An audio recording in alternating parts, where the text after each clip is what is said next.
Welcome to Odd Musings with, what's the name? Scott and Brent. You heard him. All right. I'm Thanks, D. Steve. Snyder.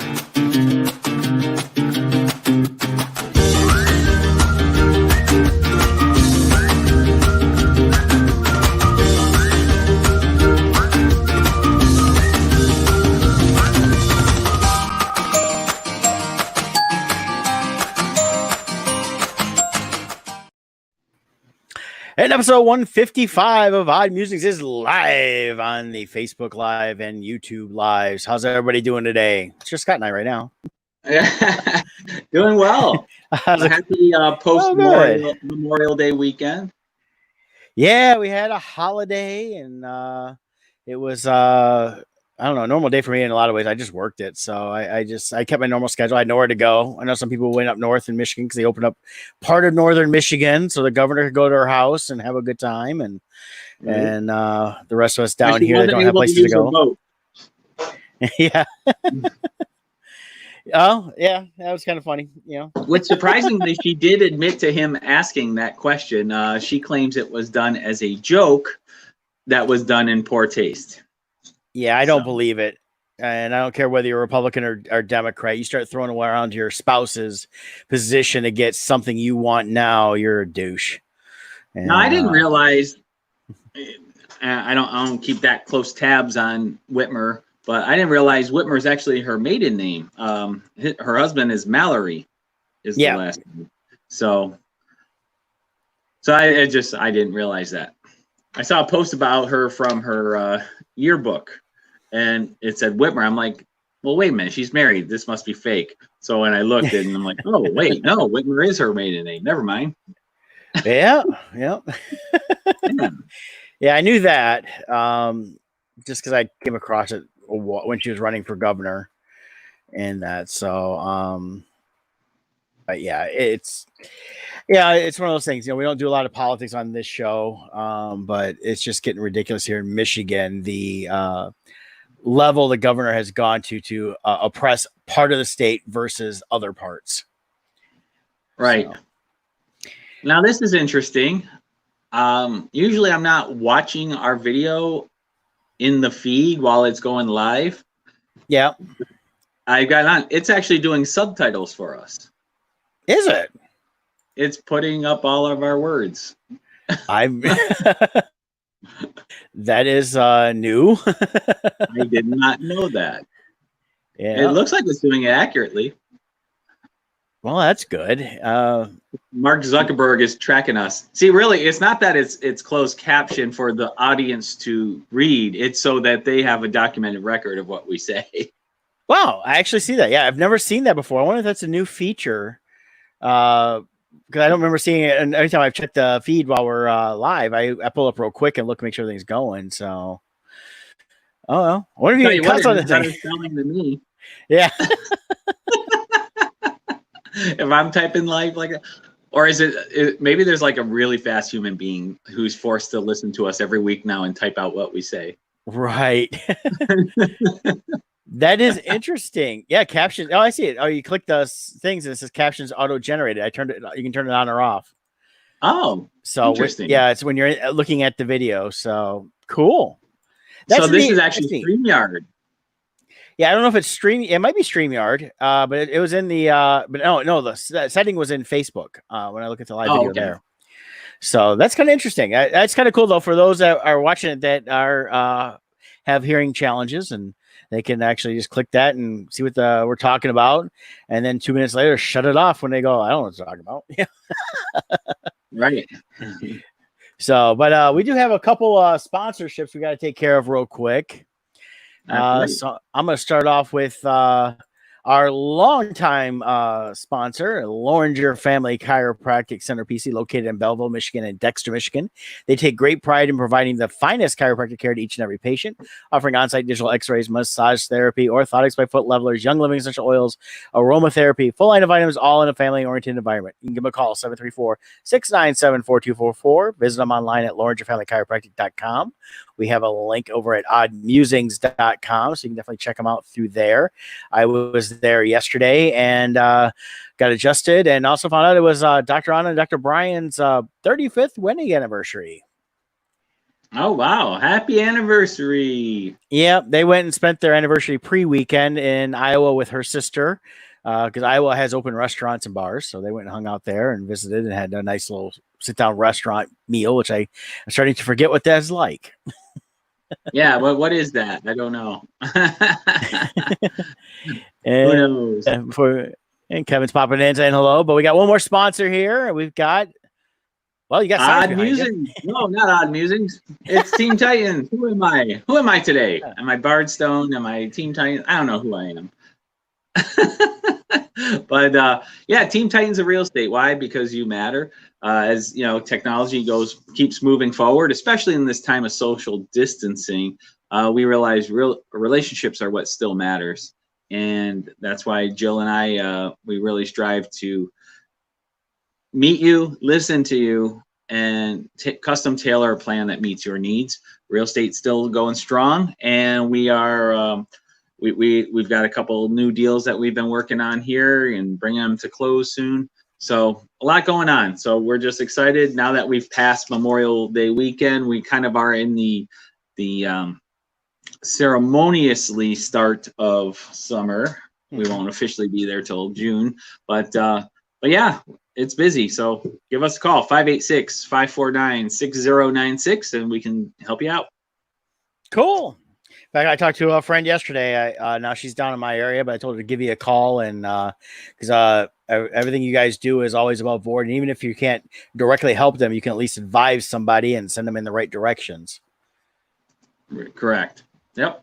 So give them a call, no matter where you're at in the United States, Canada. You're on your own. On your own. But we can recommend you to somebody. That's good.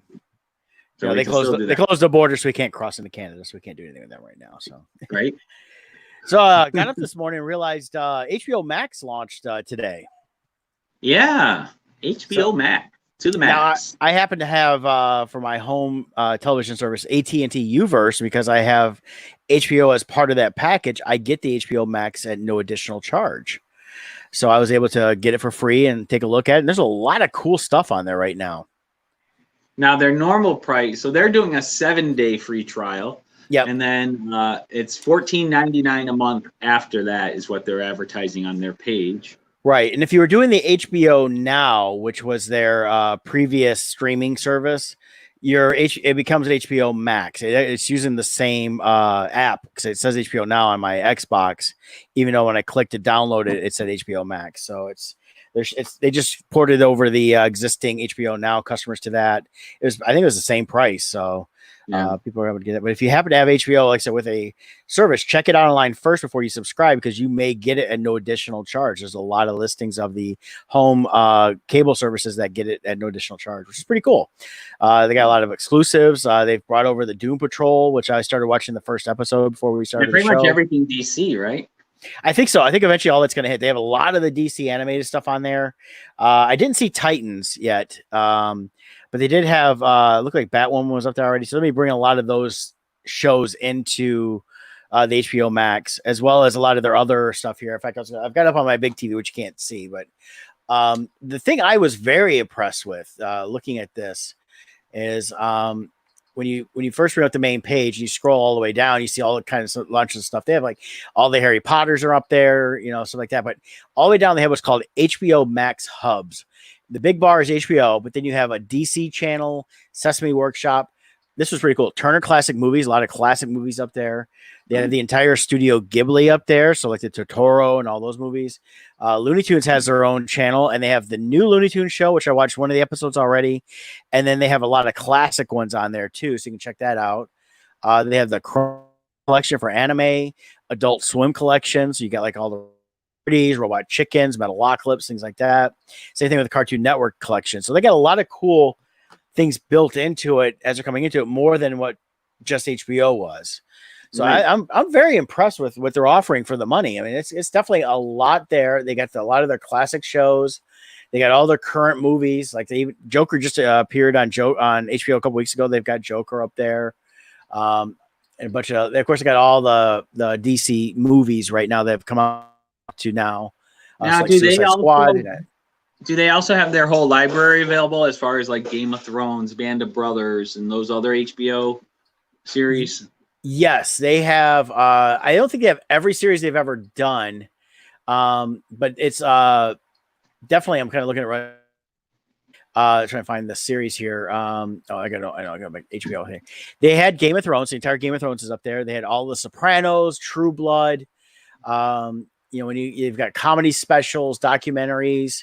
They got their new series, stuff like that. They got the Watchmen. So if you missed that one season only show, you can watch that.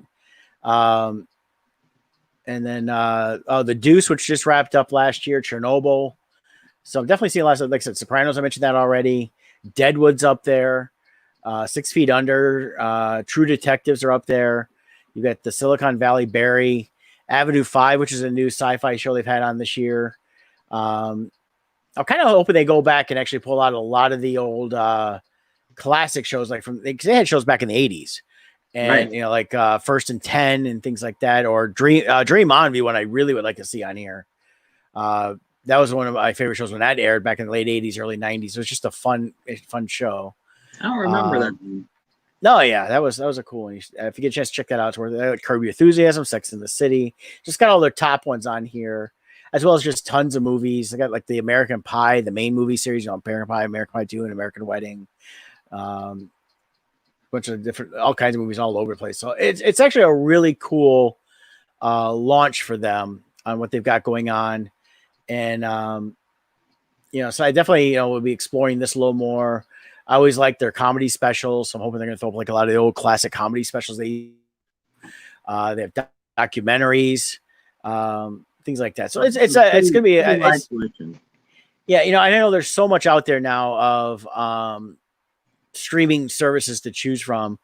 And the fact that I already had it included with my cable, and I don't think I pay extra on cable. They gave it to us a couple of years ago and gave it to us like for life, which is pretty cool with part of the package we had. And but definitely, going through like even some of the comedians stuff, they got Mel Brooks and Dick Cavett together again. Mel Brooks on Raps. I got some those stuff. They got Mr. Show.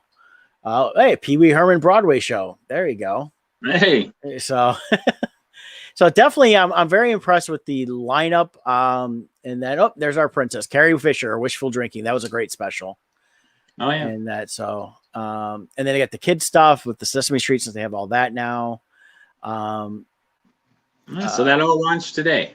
It launched this morning. I happened to just get up this morning, looking on my phone. I was like, and I saw it pop up right away. I was like, oh yeah, I gotta check this out, and it's one of those things where if you're, I don't recommend subscribing to every service out there, but if it's got what you want, what you need, I think definitely check it out.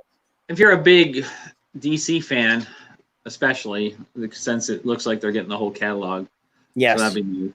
And like with Disney Plus, the initial launch today is just what they have is what they're putting on now, but they'll be adding stuff as they go on. Right. And they're supposed to have a new Green Lantern show eventually, so I'm excited about that, to check that out.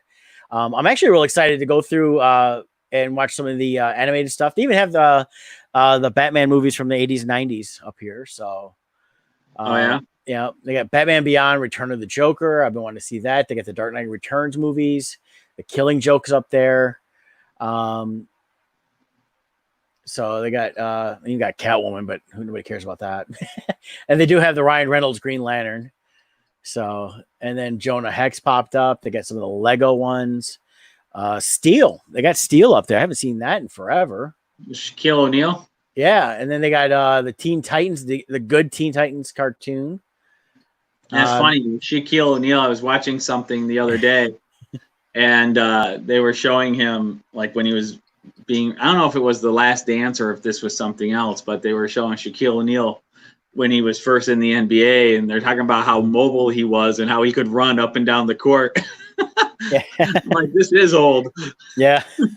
Well, he was for a huge guy. He was very agile when he came out of college from LSU. Right. And that was one of the strengths on that. He was never a great free throw shooter. So they knew they could follow him and had basically a 50-50 chance of him missing it. And, but his agility and the way he could move and block out the zone and everything else was a game changer for back then. And then, of course, they threw him in the movies. He did, Steel, Kazam, things like that. And because he could move. I mean, he's a little different now. He's still, can move, I think. But, of course, he's a lot older like we are. And you just don't move when you get older anymore. So, yeah. Oh, I have breaking news. What's up? We just hit the $3,000 mark on Poe Macabre Master. Well, my gosh, let me pull that up and I'll share the screen for that. Yes. And that is awesome. So, Bardstone Publishing, we got our first Kickstarter going with Poe Macabre Master, which is by Kevin Meinert. This is issue 1 of a 3-issue limited series. And what's special about the $3,000 mark is that hits our 3rd stretch goal. So a 3rd stretch goal was unlocked. So, but we can still, there's still time to raise money. It officially ends 8 p.m. tonight Eastern time. So, get over there. We hit that right on the nose. So somebody just either, I don't know if we got a new backer or if somebody upped their donation, because there's a lot of cool stretch goals going on right now. Let me see if I can find them on here. So as well as not stretch goals, but add-ons. I like the add-ons. Yeah. Add-ons are always cool. That's all the cool covers available, sketch covers, a lot of neat stuff. Here we go. Here's the add-ons. This is cool. $20. You can get a t-shirt done by our friends T-24. There's the $10 Kickstarter exclusive signed cover, the $8 standard cover. So you could add on the extra covers, which is pretty cool. And you can get a button. You can have a button right here. He said, I got the Poe thing. And then of course the add-on books. I love the Christmas Carol book that came out last year that Kevin did. It was a fantastic one. So as Kevin says, we got the 3rd stretch goal. Yep. So there's still time to reach the next goal, which is $3,500. So only $500 away from that. Yeah. And like that t-shirt, and then look at this, $10 for a 4x6 hand-drawn Kevin Meinert sketch card. That's worth it right there. I mean, those are worth way more than $10. He's definitely giving those away. Yeah. So, and then tonight, also at 7 p.m. Eastern time, we'll be going live again to finish out the hour and kind of have a little wrap party, bringing this Kickstarter to a close. So be part of it. Join it. If you've already donated, please share the link. Yes. The more people that know about it, the better. And and the better we do at these, the more we can roll the money into the next project and just keep putting these out. So we got Poe coming out. Then in a couple weeks, we're going to have Crimson Shadows launching that Kickstarter.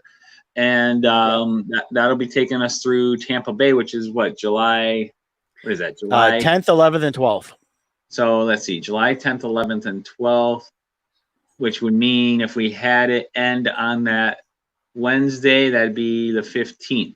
So we're going to try to steer it for an end date of July 15th. So maybe June 15th I'll launch and make it a 1-month Kickstarter. So we'll go from the 15th to the 15th, and then that'll give us a couple weeks here in between the Kickstarters. Mm-hmm. So Crimson Shadows is going along well. I just have 2 pages left for pencils. So 22 of the 24 pages are done pencil wise. The colors are moving along fine. The inks are, the lettering is, everything's moving good. So yeah, and I've already written the rough draft of issue 2. So that's already moving forward. So a lot's going on, and we're excited about it. Good. It's been fun lettering it. Waiting for I screwed up the script somehow. So, now Brett's waiting on me. I had typed up. I don't know what happened, because I do this in Google, so I must have somehow. I gotta look through it. Maybe I saved an old draft somewhere. I typed out the script for all the panels, and did you email it to Justin? I don't know. Or Jason, or what? I forget his name. If you email Travis, if you emailed it to him, you should have it in your sent folder on your emails, and it could be attached there still. Yeah, I gotta look through it all. I don't know what happened to it, but I can retype it. It's just doing it. It's like, but like, so I get the pages from Brett, and Brett did a great job. But I'm reading, going, this isn't what I wrote. What is this? Because Brett told me, he's like, yeah, you didn't have any dialogue for these pages, so I put some in. I basically extrapolated it from your synopsis, and I was like, well, this is kind of what I guess they're saying. It's just funny because I'm looking at it going, this isn't what I wrote. What happened? And it was fine what it was, but it was just funny that like my brain was trying to comprehend what was going on. Then I realized, oh crap, somehow I didn't load my script right. Yeah, this is one of the finished pages that I didn't have to letter. It was just it's all visual. Yeah, that one's he did such a great job on that. And then he has another 2-page spread that just got finished. That's near the end, which will be really exciting when everyone gets to see it. So good times. Yep, excited I'm about excited that for this. Yeah, these projects are kicking out now, and I like that we're at this point where Kevin is like halfway through issue 2 of his Poe. I've just started issue 2 of my Crimson Shadows. Brett's got Boomtown Scabs coming out soon for issue 5. Is it issue 5? Yep, issue 5. So I love that we have these multiple projects going at the same time at different stages, because it'll for the fans, we'll be able to have something new coming out every few months, and that's our goal, is to keep product coming out to entertain you, and then we'll make our official Bardstone debut at Tampa Bay, which I am so excited for. Yes, it's fun. I know we haven't really talked in a week because we've been both so busy with you with real estate, me with work, and then everything else we're doing in between. And you got yourself all set for the flight down and all that, I hope. And we'll have to talk about that off the air for yep when you get that situated soon. But I keep getting emails about the flights, which is interesting because it's all changing on the requirements, stuff like that. But it's funny, probably because I'm flying to Vegas, but flying to Vegas would be one rule. And then the rules end at June 30th. So flying back would be different rules. But they've already changed my flight like twice now for the Vegas ones because they keep consolidating flights because not hardly anybody's flying right now. So, yeah. Oh, I see Jeff Sortnig popped in. Hello, Jeff. How are you? Good to see you. Yeah, I'm not seeing anybody's names up here. Of course, I just see anybody that comments. Like Kevin's ready for Tampa. We shared the Columbia is opening up, and we'll definitely be ready to hit the Columbia. I text Kevin. I said we'll land, grab the super shuttle, get to the hotel, drop our stuff, and go eat at the Columbia. There you go. I love it. Get that 1905 salad going on and some Cubans. And I think it'll be a great time. I'm actually looking forward to that a lot because it's with the launch of Bardstone, it's a whole new era and everything we've been doing.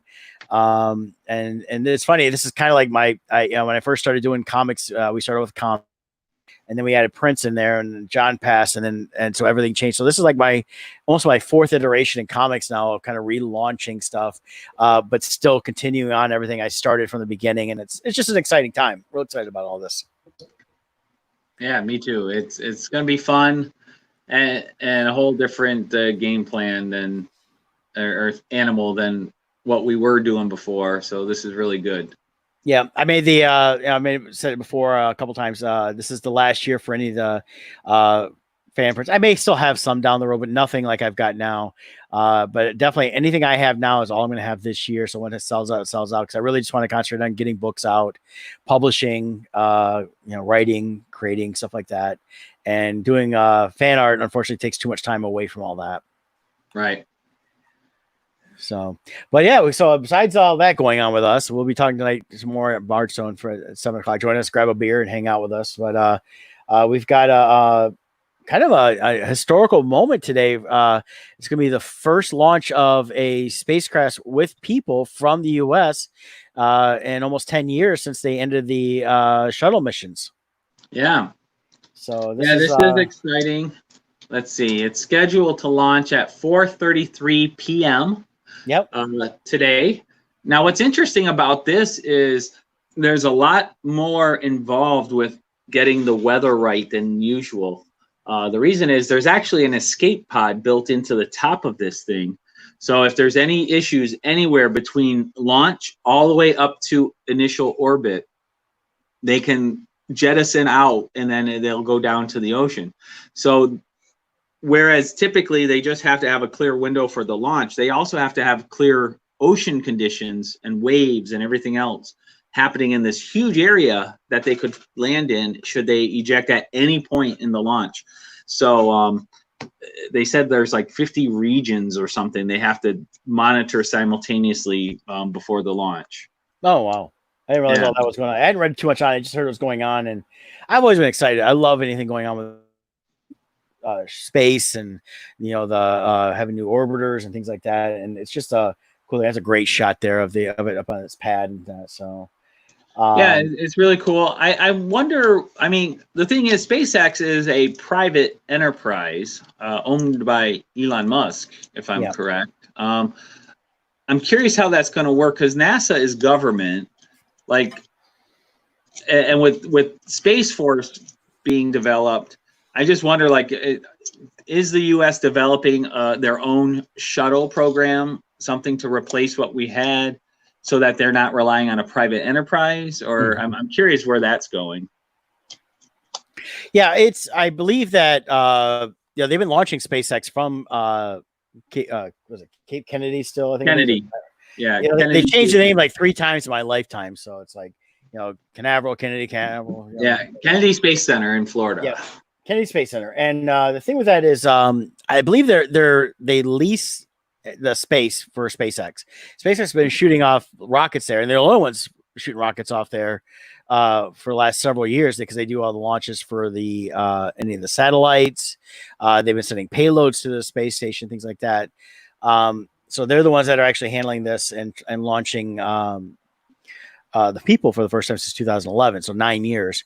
And but I think it's still monitored by the U.S. government, but it's leased to these companies. But of course, I'm sure they had to go through all the certifications by the government and things like that to allow anybody that's going to be there on base and all that. So, but you see, it says SpaceX back there. You can't see it now, but it says right there, SpaceX on the water tower. So obviously, they pretty much have bought that area there to use. Yeah. Well, this is definitely an exciting next step. I mean, and then of course with SpaceX too, we have Tom Cruise, who is partnering up with them, and he's going to be filming a movie in space, to be the first movie actually filmed in space. And I guess he's going to the International Space Station, I think, if I remember right. Yeah, I read something about that. That's going to be interesting to see how they handle all that. I mean, it's not difficult. I mean, cameras, heck, we got phones, that can do the full high definition video, so they don't have to have a heavy equipment anymore. But it'd be interesting to see what they film and what's going to be. And well, it's also going to be interesting because, as you know, the way you film weightless scenes here on Earth is that special plane where they take you up, and then they drop down and achieve terminal velocity, so that everyone inside the vehicle starts getting weightless feeling relative to each other, and they film the scene, but they only get like a minute or minute and a half or something of time to film before the plane has to level out and then gravity returns. So if they're actually in space, they won't be limited by such shots, Right. Well, and that's going to be interesting, but I think the limitation is going to be the fact that they are moving very fast. So light is going to be constantly changing, so they're going to have a hard time controlling some of that. And exactly what they're going to be doing, because also keep in mind it's a real space station. You can't just have hey just do this or that. Hey, flip that switch. Next thing you know, here comes the space station into Australia, and that's not pretty cool. So we don't want that. Not that switch. That's the death ray. No one's supposed to know about that yet. And there goes Borneo. Okay. Just keep Sri Lanka safe. Yes, yeah. Although we don't get any listeners from there hardly anymore. Let's take a look here. You can't see it on my end, but I can look at it. Let's check this out. I've been seeing a lot of different countries up here. Mainly, we're seeing we had Ireland. In fact, Dublin, Ireland was the city. 13 listens in the last week. Sweet. And we've got someone in London listening. About every week, I see the London one. So, and then Boulder, Colorado. So that's some of our, and that's just on the SoundCloud where we check that stuff there, where we upload the audio versions of all our shows. So you can definitely check out the audio versions, take them with you, because even though it's great to look at my handsome face and Scott's rugged beard, he's got his COVID beard, and but at the same time, if you miss us just on the go, hey, download the podcast. You can get it from all your favorite audio places too. And besides on Facebook, you can check us out on YouTube. In fact, we're at 61 people on YouTube. Gotta get 39 more people on YouTube. Come on, get an actual real channel. We haven't promoted it in a long time, so we kind of backed off. But now that we can stream live to it using StreamYard here, We've been doing that pretty regularly, so we got to get that back going. I don't even know how anybody really pays attention to YouTube as much as they used to. People watch it. I mean, there's a lot of people watch it, and the kids have their favorite YouTube stars. But it seems like I'm seeing more and more switch over to Twitch and things like that. So it's a lot of cool stuff. I know our good friend Sammy, she uses Twitch for her drawing stuff she does. I almost feel like this might be an interesting topic at some point. Is YouTube becoming the new MySpace? I think it's more just it's being used so much by corporations and everything else. Everybody dumps their trailers, they dump shows. There's a bunch of movies that are legitimately up on YouTube by these studios for free. But it's in terms of like what people used to talk about, it's like, I'm gonna become a YouTuber. You still hear that term a little bit, but it's becoming less and less. I'm hearing more people say, well, they've gone from being a YouTuber to being a influencer. So that way it covers all the social media aspects. Well, and it's also, people will go where the money is, and YouTube people, they were killing it back in the day, but then they didn't want their people to make money, and they started restructuring things, and people found other platforms to stream from that. And I think that's why I think Twitch really benefited from YouTube changing their pay structure. Yeah. And Twitch got what a lot of these, especially younger ones, wanted. It started off with mainly gaming. Right. But Tommy, when he was live, and Sammy, they were one of the initial people that started using Twitch for other than gaming. And they were definitely working on partnerships with them and getting stuff going on. And because it's a cool platform. I mean, in fact, we turned Sammy out to StreamYard. She's been using StreamYard to stream to her Twitch, and I think she's streaming. I don't know if she's doing it to Facebook or somewhere else, but because the neat thing about the platform we use is we can stream to multiple locations, and Twitch is one of the ones that allows it. So it gives it split, like for the side screens like we have here. You can do one gaming and one you, because people want to see the person that's playing the games, and you can change how much it covers it. Things like that. You can go like have one bigger than the other one, and go back to sharing screens, or just go the full screen if you want, and things like that. So a lot of cool stuff. It really gives a great versatility for us. Or extreme close-ups. And if you watch the TV now with all the shelter in places, this is what the format is for most of the major shows now too. Yeah, it's and whether you're using Zoom, Windows has Team. StreamYard does this version of it. There's so many different ways of doing this and streaming it to different platforms. It's like I watched a few weeks ago, they had the cast from That Thing You Do, and they did a watch party on YouTube, and you can watch them watching the movie, and they talked about it the whole way. You just couldn't see the movie because you had to do that on your own, but it was still kind of cool that they did that. So yeah. So a lot of cool stuff on here. A lot of cool stuff. So we mentioned Tom Cruise, who is known for doing his own stunts. There's a new show that came out on Netflix where the person did a stunt I wasn't expecting. Did you happen to see the Jerry Seinfeld 23 Hours to Kill? No, I haven't seen that. So the opening sequence it's like a James Bond type sequence where he like boards this helicopter and he's like taking off and it's zipping through, and then it comes over the water and he jumps out of the helicopter wearing a wetsuit down into the river, and then he swims, and then he gets out and he pulls the wetsuit off, and he's fully dressed in his suit, and he goes on stage to do his show. But when he jumps out of the helicopter, they pause it so you can see it's him. Oh, wow. And it's kind of high up. And at the end of this show, they show the behind the scenes of him training. They had him on a high platform dive, and he was practicing how to jump. And then he went and filmed it. So he actually did that himself. Jerry Seinfeld, 23 Hours to Kill. It's his first stand-up with all new material in 21 years.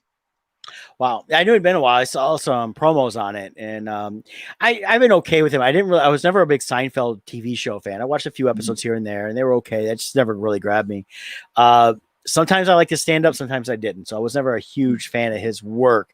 I actually like the guy. When I hear him talking, about different things, he's when he's just talking about because he talks a lot about the industry and comedy, and I did like his was the Comedians in Cars. Yeah, when I've watched that. I really like that. really great in those extras for me, and I enjoyed that. So I have a lot of respect for him in all aspects of what he's done, because he's worked very hard for what he's earned. He came up with all those guys in the 70s and 80s that some hit it big and some didn't, but he was definitely been around for a long time. So I definitely am going to check out the special, because I saw a couple of clips. They looked funny. I figured, well, let's see what he's got to say now. It's just his comedic stuff when he was doing Seinfeld, I was never that big a fan of, because it was like, his jokes were like airline food. Who likes airline food? Well, nobody likes airline food. We all know that. Shut up. Yeah. Yeah, I would say he's classic Seinfeld. So if you like Seinfeld, you'll like this. If you're not crazy about Seinfeld, you probably won't be crazy about this. I think it's classic Seinfeld. The first half of his stand-up is about the world in general and people in general. Then the second half is more about him specifically and his life, as far as jokes about him being married, how he was a bachelor for 45 years and past 19 years he's been married, and so he covers the differences of being married versus single, which was funny. But yeah, if you like Seinfeld, you'll like this, I think. Well, I definitely plan on checking it out, because I did like the one bit he talked about, and he shot it pre lockdown, but talking about people was like, life sucks or whatever else. He goes, so your life sucks, my life sucks. Well, maybe not as much as yours, but I did like that bit. So I was like, okay, I that actually made me laugh. I was like, okay, now I will check it out. So, so I think I'm sure all the comedians have their classic way they are. That's who they are. That's, that when they get their routine down, that's the person that they are when they're on stage and all that. So, and I said, I've watched his specials in the past. I'm okay with it. There is a funny part where he's talking about being married. Yeah. And he's like, do you think I talk this authoritatively when I go home?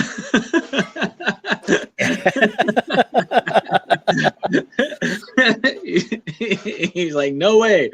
I can finish that joke. He's been happily married for 19 years. He ain't in charge of nothing. Yeah. Basically. But it was good. I like how he truly is. He continues taking on.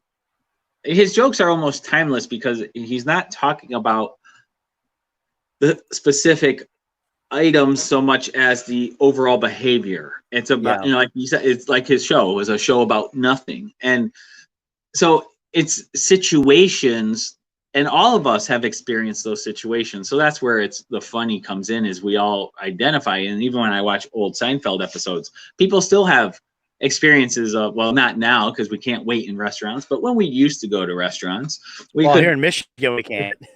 Yeah, so it's just funny to watch, because a lot of times you can put yourself in that situation.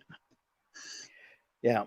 So. Well, and that's the thing. There was, like I said, there were some episodes I watched. I just couldn't get into the overall. And the thing is, I liked a lot of the characters on the show independently. It's just as a show, people thought it was the greatest thing ever. And half the time I sat there, for me, it just wasn't my comedy. So what I find interesting is when the show was on, I didn't care for him much. And they were always on. If I remember correct, he was on at the same time as Tool Time with Tim Taylor. Which I watched that one. That was my favorite show at the time. And I always watched that live, but I didn't care for Seinfeld. But then years go by, and when they're on reruns, I feel Tool Time, Home Improvement. That's what it was called. Tool Time was the big show inside the show. Home Improvement. I always called it Tool Time too. People are like, it's Home Improvement. It's like, who cares? You're talking about the same show. But Home Improvement, I feel, didn't age the same. Like, it looks dated when I watch it. It feels dated when I watch it. Whereas Seinfeld, I can watch that over and over again. And the older I get, the funnier I find Seinfeld to be. Well, there's shows that, because they're set in a certain area and they deal with that era like Seinfeld did, they're going to be kind of timeless, because it's actually relevant to what was going on. Where you deal with like Home Improvement, I've watched some reruns of that here and there, and they were still funny, but it does feel older because the fact was, it was just a situation comedy. It took place in basically two places, the home and the studio. Right. And, and so it after a while, it was just kind of like, okay, it's just kind of, got a little stale after a while. It was good at the time, but it doesn't have the longevity of being, constantly being funny and things like that. Where it all fell apart when Jonathan Taylor Thomas decided he was too big for the show, and he blew it all up. Well, he actually pretty much quit acting after that. Not too long though. He did a couple movies and then gone. Well, he left the show because he thought he was going to be the next big thing in Hollywood, and he flopped. He did a couple things that didn't go anywhere, and then he disappeared. Actually did that crappy Christmas movie, and Yeah. I'll Be Home for Christmas, and then was trying to do a couple of things, and this he's like, you should have stayed on TV and stuff like that. But he made a mint, so I think I've seen him pop up with stuff, and he looks like he's doing fine. So obviously he's got money still. So, but speaking of movies from that era, or things from that era, last night I'm flipping through Amazon Prime, and I'm really loving Amazon Prime for what they're doing now. Is they're really launching a lot of movies on there that are older movies, classic movies, and it's not really old movies, but I don't know if you remember this one. It's a great John Ritter classic. Stay tuned. That was popped up on Amazon Prime. Have you ever seen this? No, I've never seen that one. You got to see this movie. What I love about this is you got the guy, John Ritter, is married to his wife, and that's played by Pam Dahmer from Mork from Mork, and he loves watching TV, and they set it up where that's what he wants to do. You can tell the home life is kind of stale. He just wants to watch TV. Well, you get a guy showing up that's basically the devil, says, "Hey, I got this trial for you." And it's a satellite, and it's a big satellite dish they put outside. This is 1992. And basically it sucks him and the wife into the shows, and they're all like satanic type shows. It's like they did like a Wayne's World parody, but it was, they were all dead. And it's like that thing Willy Wonka made that the kid gets sucked into the TV. The Wonka Vision. Yes. Wonka Vision. They could make this an extended part of the Wonka universe. Yeah.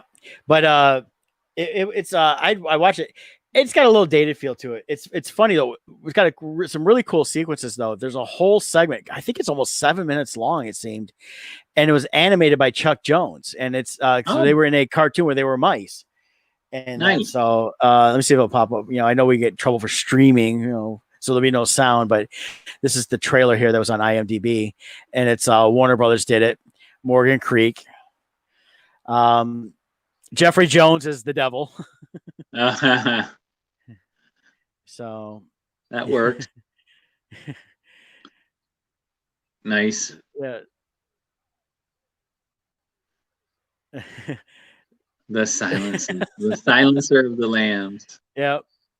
Whoa, that looked painful. So, and it's like, you can't win a game show. That's where they start off at when they first get sucked in. This is also part UHF.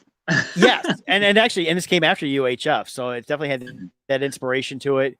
And it's got like all the classic stuff from so basically 92. It's still got a lot of 80s influence into it. The animation sequence was really cool. There it is. There's a couple shots there, the animated stuff, and they sell animated that. I looked it up, and they actually did hand drawn that, and nice. And Chuck Jones saw that in the credits. They had a listing of who did the voices and all that stuff. And then they had a sequence where he's in a Salt and Pepper video. And of course, then there's driving over Miss Daisy. Yeah, so this is UHF. Yeah, it is. Awesome. It's a little bit different because it's basically they're trying to survive and that. But yeah, I was going through, and they've launched a ton of classic movies from the 60s, 70s, and 80s up on Amazon Prime. There's a lot of them I've never heard of. It's like, Smokey and the Bandit, which starred Burt Reynolds and Jerry Reed. Well, then also this other movie popped up with Jerry Reed did called Highball, and he's a truck driver again. And it said it was like 1982, but actually it was that's wrong. It came out in 78, so it was right after Smokey and the Bandit was a hit. And he's basically a truck driver who's they got a group of basically people that are robbing the truckers, and they're just fighting against them. I didn't watch it, but I watched a few minutes. I was like, okay, this is just a typical quick made movie because the trucker movies were popular in the 70s, from which they have up there. They have Smokey and the Bandit, Convoy, and things like that. So it's kind of interesting to see all those pop up, and then just seeing seeing that Stay Tuned, all that stuff pop up and things like that. I was like, I remember watching that. That was a fun movie. So I watched it last night, and the animation sequence was really cool. That was my favorite part of it.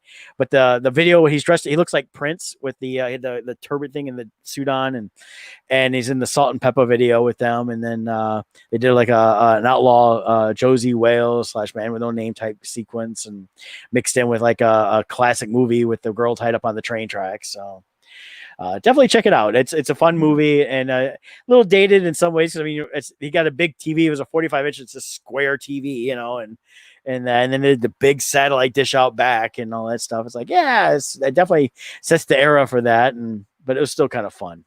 Yeah. You mentioned Smokey and the Bandit, which made me remember Cannonball Run. Did you hear about the record being shattered because of coronavirus? It's been shattered 5 times. I read Yeah. in the last few weeks here. People Because going there's from nobody on the highway. California, from Manhattan, New York, to Redondo Beach, California, in under 26 hours. Yeah, Average speeds of 103. That was last year. Yeah. This year they're coming in under that. Average speeds of 106. That's the average. Oh. Yeah, but the thing is, there was it's like for the first several weeks of this, most of the states, nobody was on the road.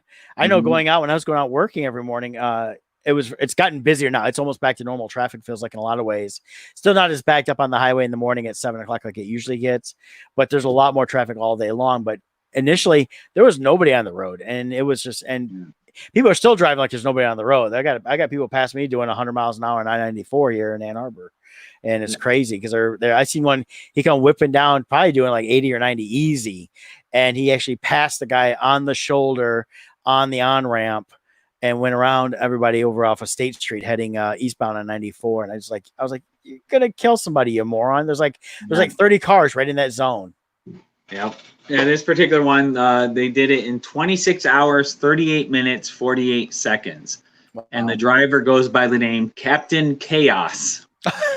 And they did it in an Audi 8 with an average speed of 106 miles per hour. Yeah, if he was really Captain Chaos, he'd have an ambulance. Yeah, so that was crazy reading that. Yeah. Not. I'm sure it didn't look the same though as or as fun as when Burt Reynolds did it. Of course not. That was the best. So. Now, that kind of always reminded me of, it was probably based on the Cannonball Run movie, the dastardly, what was it? Where they the cartoon where they raced. Oh, Wacky Racers. The Wacky Racers. Yep. Yeah, the Cannonball Run. I don't know when it started, but it's been around for a long time. Because when they did the movies, it wasn't anything new. The movie didn't create that. And that, but yeah, the Wacky Racers was 69, I believe, from Hanna-Barbera. Oh, okay. So that was actually first. That was before Cannonball Run. Yeah, well, there was I think it was based more on the Great American Road Race, which has happened over the years. And they still do it now. It's classic cars, and it's not how fast so much. It's more of just like a touring thing they do, and they call it the Great American Road Race. So, I was pulling up the Cannonball Run Challenge, as they call it, and see if they got a year when it started. So, but yeah, it's 1968. The Great Transcontinental Car Race was held between students at Caltech and MIT, and then so that's electrical vehicle cars. Never mind, that's nothing. Yeah, it's kind of been going on for the Cannonball Run. Actually, has been going on since 1915. Really? Yeah, Irwin Baker. In a Stutz Bearcat, 50 mile per hour average. Took him 271 hours and 15 minutes. Of course, that was no highways, back roads. And then the next year, he shattered his record, was down to 179. And then in 17, the guy did it 184. And then in 1933, so Irwin Baker was around for a long time using a Graham Page model 57 Blue Streak, 53 hours and 30 minutes. And then, of course, started going from there as the highway system got built. The numbers just dropped. But yeah, Captain Chaos is the current one this year. And then last year, there was 3 guys, Arnie Toman, Doug Tabbitt, and Berkeley Chadwick did it in 27 hours, 25 minutes. They stopped. They had 103 mile per hour average, 22 minutes stopped, 67 gallons fuel capacity. Wow. So that's fast. Yeah. I wonder what the top speeds were. You look at 106 mile per hour average. So you got to figure they were hitting probably like 150 miles an hour on certain straightaways. Right. And depending, where they're at, and, you hit that, if you're going down 40 and you get outside of Oklahoma City and you start hitting that desert, you hit Albuquerque, but there's so many stretches of nothing and flat, and it's straight flat. Yeah. So, I mean, and a lot of the area was 75, 80 miles an hour as it is.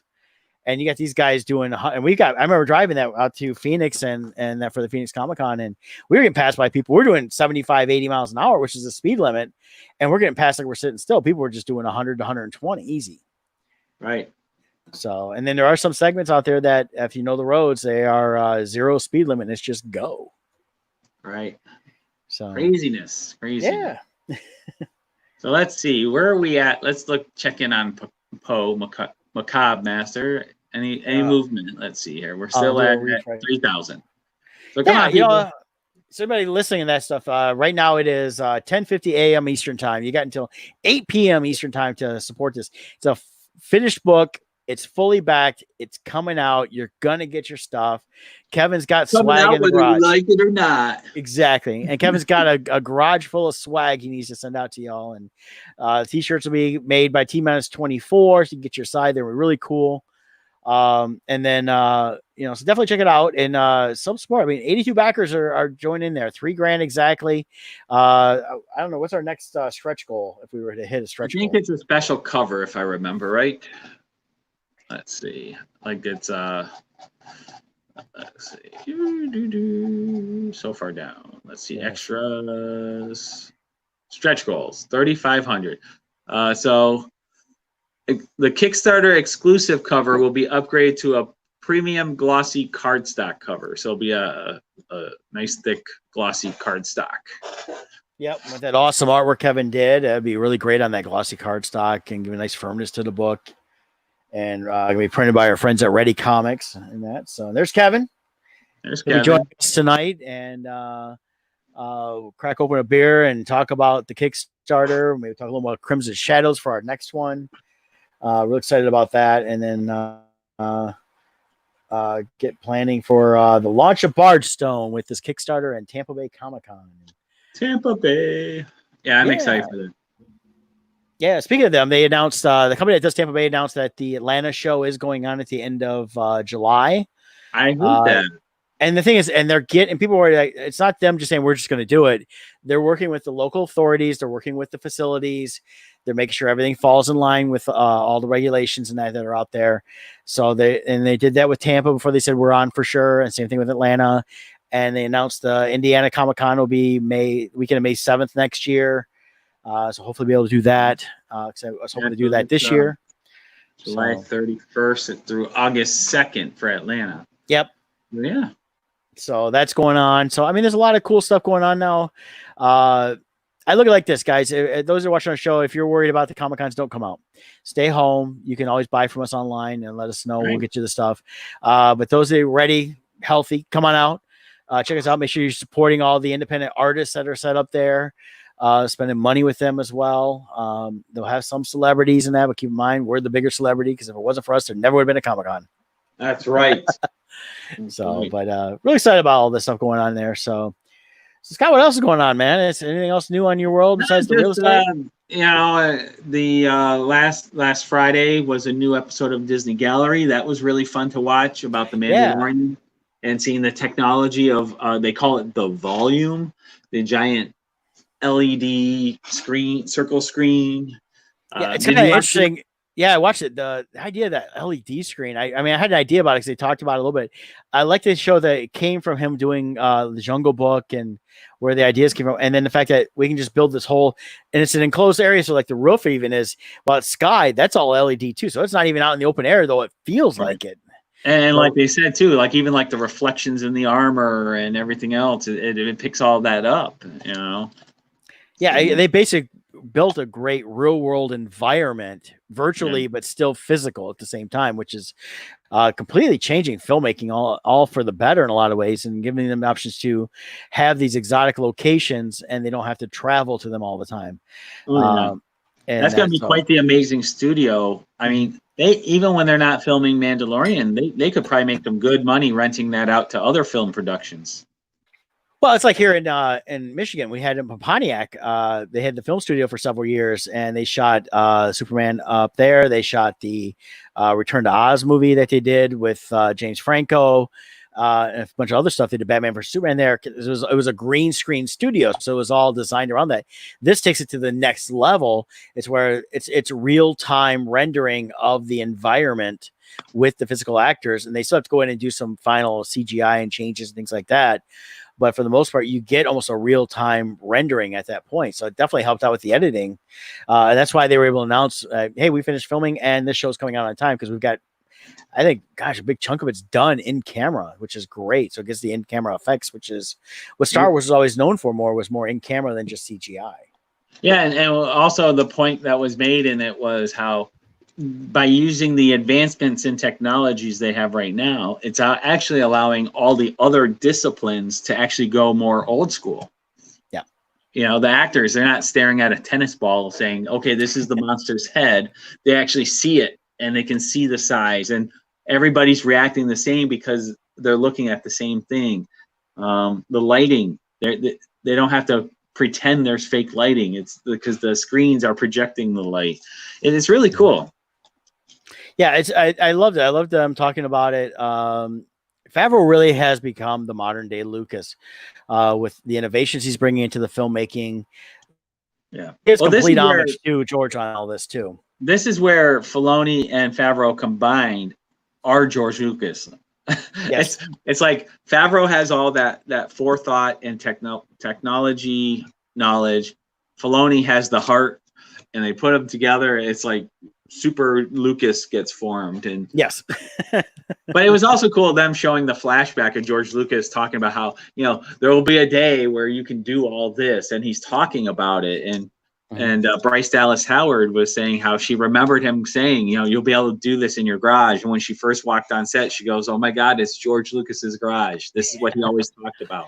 Yeah, him and Coppola back in the early 70s talked about, a filmmaker will have an entire studio on his back. Right. And they didn't foresee exactly how it was going to happen, but they were definitely foreseeing something that people back then were like, "Oh no, never happened. You got to have blah, blah, blah, blah, blah." But we all have a movie studio right here, right now, and we can all do a lot of cool stuff with it. And then even there's some amazing stuff you can see online. Even look at these deep fake videos that come out. It's insane how good they are. Like someone just did what was the actor? Bill Hader as the T2 in Terminator. T2, Judgment Day? But the shape-shifting one. I'm forgetting the actor. Oh, the T-1000. That was Robert Patrick? Yes. They put Bill Hader in as him, and it's like insane how good it is. It's like, and this never happened. They just mapped his face over it. And on one hand, it's so cool, but is hilarious. It's so frightening. Well, it's hilarious that they mapped his face over that, and back then they kind of invented the technology to map somebody's face into that stuff to do the warping and everything else. And it's come 30 years later, almost this big change again. And and the thing is that we got so much. I mean, look at Snapchat and all that stuff. It changes your face. It swaps your face, and in real time. They add stuff in real time. You're talking and your mouth's moving with this animated thing. So I mean, there's so many cool things that have come about in this technology that we're seeing even in the filmmaking aspect. So they're calling it the Terminator. Terminator. This is Bill Hader, the Terminator. It's pretty amazing though. Yeah. Crazy cool stuff. A lot of cool stuff going on in the world out there, and definitely make sure. Last time I just looked real quick, we didn't have any movement yet on the Kickstarter since we've been on, other than the jump, because that happened this morning. That jump to 3,000 happened after I looked at it a couple hours ago. So someone had jumped on there. So hopefully, people listening, check it out today. If you happen to miss the Kickstarter when it's over, it's a shame you miss on the rewards, but Kevin will, and I Bardstone will have the book go as an ongoing thing, and definitely there will be more books, and I'm sure future Kickstarters besides Crimson Shadows, we're doing another Poe one, and then offer the chance to get a copy of the first issue if you miss out on that way. But heck, get it at shows from. If you see us at the show, ask us. You got the Poe Macabre, come and get it signed by everybody involved. Really, it's just Kevin, unless you get a Scott cover. I'll sign it because I'll sign my name to just about anything. And so, but so 7:00 tonight Eastern time, we're gonna be live again, talking some Crimson Shadows, Bardstone Publications. Real excited about all that going on. Next week's Odd Musings will be episode 156. That's about all I know about next week. So, yeah, I'll talk about the new air conditioner that we're getting put in. Well, yeah, doing there. So it'll be nice too. Hopefully, we gotta open up the state. We gotta get back to the beaches here, or Stony Creek Park was packed, so that's good. People are getting out. I'm seeing more activity as I jog through my neighborhood. I'm really looking forward to be able to go to the theater again. Yeah, we're about 3 weeks from the initial restaurant opening here. It sounds like the 12th is I think the current ending of the stay at home. And then the 19th is the emergency order ending. So probably around like the 19th or 20th, we'll see the restaurants, which they're all getting ready. I've seen a bunch of ones I follow online that I go to that are all saying the same thing. We're getting ready. Boneheads here in Willis, Michigan, gave their staff the week off and closed down through Thursday. I'll be back over for takeout on Friday, but they wanted to have some rest because once a couple weeks here takes off, while it may be limited capacity, they all expect to be busy. And I definitely plan on frequenting some restaurants here and there like I used to. And then depending on, there's some lawsuits going on right now, so maybe they'll be able to open up earlier. We got 120 gyms doing a class action lawsuit against the governor right now to get themselves opened. Yeah, and that's what I don't understand. Let the gyms open up. They can social distance. They have people wipe stuff off all the time. They tell you to wipe it off. They can actually be a little more proactive on that. Well, and it goes back to, like you said about Comic-Cons. Mm-hmm. If you're uncomfortable with it, just because a gym opens doesn't mean you have to go. Right. I mean, if you're like grocery stores, if you're not, don't. It's like grocery stores. You didn't have to go at all during this. There's delivery services, pickup services. You didn't have to step foot in there. Maybe we could. Maybe we can offer for people to go work out on our behalf. There we go. Yeah, if I could lose the weight, that would be great. That'd be awesome. Maybe you could go do your workout. That way you're social distancing safely.